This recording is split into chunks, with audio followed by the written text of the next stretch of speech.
ప్రశాంత్ నీల్ గారి సినిమాటిక్ యూనివర్స్లో హీరోకు సంబంధించి ఎలివేట్ చేయడానికి ఓ వర్డ్ని యూజ్ చేస్తూ ఉంటారు.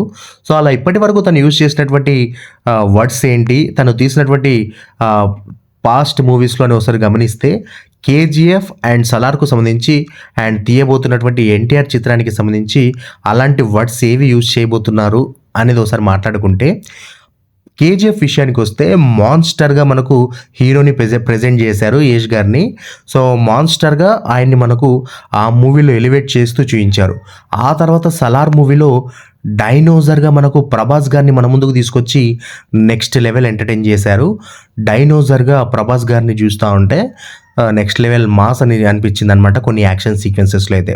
అండ్ ఇప్పుడు జూనియర్ ఎన్టీఆర్ గారిని ఏకంగా డ్రాగన్ అనే వర్డ్తో అయితే మన ముందుకు తీసుకురాబోతూ ఉన్నారు.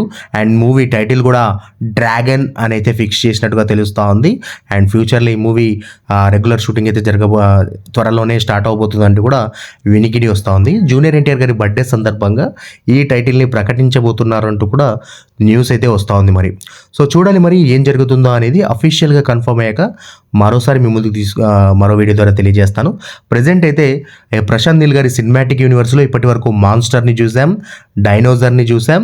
డైనోజర్కి సంబంధించి ఇంకో పార్ట్ కూడా త్వరలోనే చూడబోతున్నాం. అండ్ ఆ తర్వాత డ్రాగన్ మన తారకన్నని కూడా చూడబోతున్నాం డ్రాగన్ లాగా అయితే.